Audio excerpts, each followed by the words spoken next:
So, ayan mga langgat, itry kong magluto ng Ilocano food. So, ayan. Nilagyan ko yan ng halamang, ayan o. So, Ilocano, ampalaya daw ng palaya. Tapos, ayan, kalabasa. Siyempre yung ating pork. At nilagyan natin din ng sili yan. Ayan. So, ayan mga langga, o.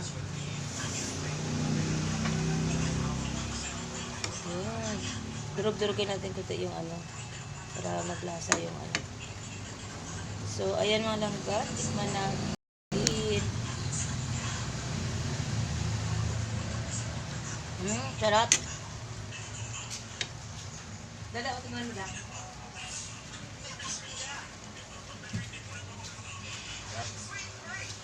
Yan. Ilocano cooking. So, ayan na yung ano natin. Dahon ng ampalaya. So, nilagyan ko ng dahon ng ampalaya yan. Tapos, ito.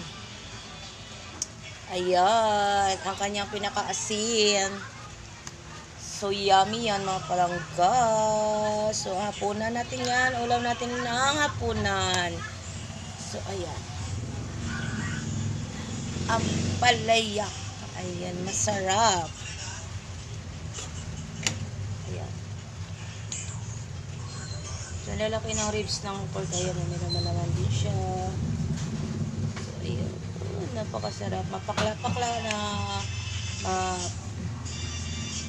alasa niya. Siyempre kasi ang dahon kasi ng palay may mapakla yan. Yan. Wow. So, yummy. Ang sarap ng ating hapunan today, mga palangga ko.